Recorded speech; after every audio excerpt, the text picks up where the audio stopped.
வணக்கம் 1984ல ஆரம்பிச்ச இந்த கராத்தே கிட் ஃப்ரான்ச்சைஸ் 86ல செகண்ட் பார்ட் 89ல தேர்ட் பார்ட் 94ல ஃபோர்த் பார்ட் வந்துச்சு 2010ல ஜாக்கி சானையும் வில் ஸ்மித் பையனை வச்சு ரீபூட் பண்ணாங்க அந்த படம் தமிழ் இங்கிலீஷ் ஹிந்தின்னு இந்தியாவில் எல்லா மொழியிலும் செம்ம ஹிட் வேற ஆனால் 15 வருஷம் கழிச்சு தான் இப்போ அதோட சீக்வல் ரிலீஸ் பண்ணியிருக்காங்க. இன்னொன்று 2010ல வந்தது ரீபூட்லாம் இல்லை, அதெல்லாம் வந்து ஒரிஜினல் கராத்தே கிட் யூனிவர்ஸோட சேர்ந்தது தான் அப்படின்னு இப்போ சொல்கிறாங்க. இது நடுவில் ஒரிஜினல் கராத்தே கிட்டான ரால்ஃப் மாச்சியோ வச்சு கோப்ரா கை அப்படின்னு ஒரு சீரிஸ் நெட்ஃப்ளிக்ஸில் 6 சீசன் ரிலீஸ் பண்ணியிருக்காங்க. இது எல்லாத்தையும் பார்த்தா தான் இந்த லெஜெண்ட்ஸ் புரியுமா அப்படின்னு பயப்படாங்கன்னா, நான் அந்த 2010 ரீபூட்டுக்கு மட்டும் தான் பார்த்துருக்கேன். எனக்கு இந்த லெஜெண்ட்ஸை புரிஞ்சுக்கிறது எந்த சிக்கலும் இல்லை. ஸோ நீங்கள் பார்த்துருந்தீங்களும் பரவாயில்ல, பார்க்கலாம்னு பரவாயில்ல, பார்த்துருந்தீங்கன்னா எக்ஸ்ட்ரா ஒரு 2-3 ரெஃபரன்ஸை உங்களால் கேட்ச் பண்ண முடியும். அவ்வளவே. இந்த 6வது கராத்தே கிட்ல என்ன சொல்றாங்க அப்படின்னு தெரிஞ்சுக்கலாம். அதுக்கு முன்னாடி சேனல் சப்ஸ்கிரைப் பண்ணலையா? சப்ஸ்கிரைப் பண்ணுங்க. வீடியோ எப்படி இருந்துங்க கமெண்ட்ல சொல்லுங்க. லைக் பண்ணுங்க, ஷேர் பண்ணுங்க.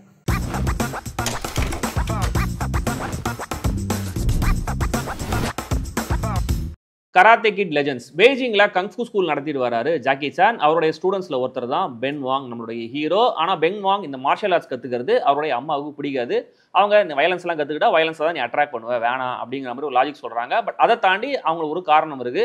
அந்த காரணத்தொட்டி நம்மளுடைய ஹீரோவுக்கு ஒரு கில்ட்டும் இருக்குது. ஹீரோவுக்கு இப்படி ஒரு கில்ட் இருக்குது அப்படின்னு ஜாக்கி சானுக்கும் தெரியும். ஹீரோட அம்மாவுக்கு நியூயார்க்கில் வேலை கிடைக்குது. ஸோ அங்கே ஷிஃப்ட் ஆகி போயிடுறாங்க. ஸோ ஹீரோவும் கூடவே போயிடுறாரு. கொஞ்சம் கொஞ்சமாக அந்த ஏரியா அவருக்கு பழக ஆரம்பிக்குது. புது லைஃப் ஸ்டைல் அவருக்கு பழக ஆரம்பிக்குது. அதே ஏரியாவில் பீஸா கடை வச்சிருக்க சேடி ஸ்டான்லியோட அவருக்கு ஒரு ஃப்ரெண்ட்ஷிப் கிரியேட் ஆகுது. கொஞ்சம் கொஞ்சமாக 2 பேரும் க்ளோஸ் ஃப்ரெண்ட்ஸ் ஆகிறாங்க. இதனால நம்ம ஹீரோவுக்கு ஒரு பிரச்சனை வர ஆரம்பிக்குது. அந்த பிரச்சனையை நம்ம ஹீரோ எப்படி ஃபேஸ் பண்ணாரு, அவருக்குள்ள இருக்கிற கில்ட் என்ன, அம்மா ஏன் வயலன்ஸ் வேணான்னு சொன்னாங்க, ஹீரோவுக்கான ரிடம்ஷன் ஆர்க் என்ன, இதெல்லாம் தான் இந்த பார்ட்டோடைய கதை. இந்த பார்ட்டோடைய கதையும் கூட.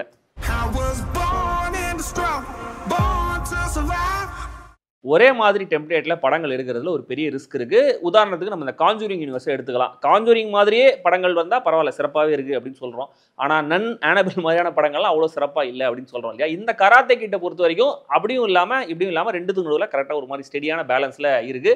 ஸோ இப்படியான ஒரு ஃபார்முலா சீக்வல்ஸ் உங்களுக்கு ஒர்க் ஆகுமா ஒர்க் ஆகாதா அப்படிங்கிறத வச்சுதான் இந்த படம் உங்களுக்கு பிடிக்கும் பிடிக்காது அப்படிங்கிறதெல்லாம். எனக்கு இந்த படம் நல்ல டைம் பாஸாக ஒரு கம்ஃபர்ட் ஃபுட் மாதிரி தான் இருந்தது. ஜாக்கி சானுடைய பிரசன்ஸ், பென் வாங்குடைய நடிப்பு, தென் ஆக்ஷன் காட்சிகள் படமாக்கப்பட்ட விதம், பென்னுக்கும் சேடி ஸ்டான்லிக்குமான அந்த கெமிஸ்ட்ரி, பென்னுக்கு டியூஷன் எடுக்கிற வயட்டோடைய கேரக்டர், தென் ஜாக்கி சானும் ரால்ஃப் மாச்சியோவும் இவருக்கு கோச் பண்ணுற சீன்ஸ், புல்லி அப்படிங்கிற ஒரு பாயிண்ட்டை மட்டும் வச்சுக்காம ஹீரோனோட அப்பா மூலமாக ஒரு பிரச்சனையை கொண்டு வந்து அதுலேருந்து ஹீரோவை சண்டைக்குள்ளே கொண்டு வந்த விதம், தென் படம் முழுக்க இருக்கிற ஹியூமர், ஒட்டுமொத்த காஸ்ட்லையும் பிரசன்டேஷன்லையும் இருக்கிற ஒரு சாம், முக்கியமாக வெறும் 90 மினிட்ஸ் ரன் டைம், இதெல்லாம் சேர்ந்து இந்த கராத்தே கிட் லெஜெண்ட்ஸ் படத்தை ஒரு மாடர்ன் டே நல்ல பாப்கார்ன் மூவியாக மாற்றுது. சரி, இந்த படம் எனக்கு ஒர்க் ஆகலை, அப்பீல் ஆகலை அப்படின்னு சொல்லுவீங்கன்னா அதுக்கான காரணத்தையும் என்னால் புரிஞ்சிக்க முடியுது, சொல்ல முடியும். என்னன்னா ஒரே கதை, திரைக்கதை தான், புதுசாக எதுவுமே கிடையாது. கராத்தே கிட் 1, 3 இந்த 2010 ரீபூட்னு எல்லாத்துலையும் என்ன டெம்ப்ளேட் ஃபாலோ பண்ணியிருக்காங்களோ அதே தான். ஒரு பையன், ஒரு அண்டர் டாக் மாதிரியான ஒரு பையன், அவன் புதுசாக ஒரு இடத்துக்கு போகிறான். அங்கே ரவுடி மாதிரி ஒருத்தன் வந்து பிரச்சனை பண்ணுவான். தென் அவங்ககிட்ட முதல்ல அடி வாங்குவான். அதுக்கப்புறம் ஒரு மாஸ்டர் கிடைப்பார், அவர் ட்ரைனிங் பண்ணுவார். அந்த கோச்சிங் மாண்டேஜ் எல்லாம் பயங்கரமாக அந்த ராக்கி சரி பத்ரி மாதிரி காமிப்பாங்க அப்படின்னு வச்சுக்கோங்களேன். அப்புறம் உள்ளூரில் ஒரு டோர்னமெண்ட் நடக்கும். அதுக்கப்புறம் அந்த பையனை அடித்து வின் பண்ணுவாங்க. ஸோ இதே தான் இந்த old wine in new bottle அப்படிங்கிற மாதிரியான விஷயங்கள்லாம் எனக்கு ஒவ்வாமை, எனக்கு புது சரக்கு தான் வேணும் அப்படின்னு சொல்லுவீங்கன்னா இந்த படம் உங்களுக்கானது இல்லை. பட் இதை தாண்டி பொதுவாக இந்த படத்தோடைய ட்ராபேக்ஸ்னு சொல்லணும்னா, அம்மா கேரக்டர் சும்மா சம்பிரதாயத்துக்கு வந்து போகிற மாதிரி தான் இருக்குது. அவங்களுக்கு கொஞ்சம் அழுத்தமான ஒரு ரோல் கொடுத்துக்கலாம், உருப்படியாக ஏதாவது வேலை கொடுத்துக்கலாம் ஏதாவது இந்த படத்தில் அவங்க பண்ணுற மாதிரி. பட் அப்படி எதுவும் இல்லை. தென் இந்த ரீபூட்டில் இருந்த எமோஷனல் கனெக்ட் இந்த படத்தில் மிஸ்ஸிங். ஜேடன் ஸ்மித் கிட்ட கொஞ்சம் சுட்டித்தனம் இருக்கும், அப்படியே ஒரு இன்னசென்ஸும் இருக்கும். அந்த மாதிரி ஒரு இன்னசென்ஸை வந்து நம்ம டீனேஜர் பென் வாங்கிட்டு எதிர்பார்க்க முடியாது இல்லையா? ஸோ அதனால் அந்த எமோஷனல் கனெக்ட்டுங்கிறது அவ்வளோ சிறப்பாலாம் இல்லை. தென் ஜாக்கி சானுமே கூட இந்த படம் முழுக்க வர மாதிரியான கேரக்டர்லாம் ஒரு எக்ஸ்டெண்டட் கேமியோ மாதிரி தான் அவர் வந்து போகிறாரு. சும்மா அவரை சண்டை போட வைக்கணும் அப்படின்னு ஒரு சின்ன ஃபைட்டில் கடைசியில் ஒரு 4-5 மூவ்மெண்ட் கொடுத்துருக்காங்க. அது அவ்வளோ திருப்திகரமாக இல்லை. மற்றபடி ஓப்பனிங்கில் வர ஒரு கால் பேக், தென் ஒரிஜினல் கராத்தே கிட்டான ரால்ஃப் மாச்சியோவை இந்த கதையில் ஒரு முக்கியமான ரோல் பண்ண வச்சது, அப்புறம் அந்த கிரிட்டிக்கலான ஒரே ஒரு பர்டிகுலர் மூவ் அதை வச்சு கிளைமேக்ஸில் வின் பண்ணது, தென் கிளைமேக்ஸை தாண்டி வர ஒரு சர்ப்ரைஸ் கேமியோ, இதெல்லாம் பிரான்சைஸ் ரசிகர்களுக்காக மட்டுமே. அண்ட் அவங்க நல்லா என்ஜாய் பண்ணாங்க தியேட்டரில். மொத்தத்தில் இந்த கராத்தே கிட் லெஜெண்ட்ஸ் இந்த ஜென் Z ஜென் ஆல்ஃபாவுக்கான ஒரு retelling, nothing more nothing less.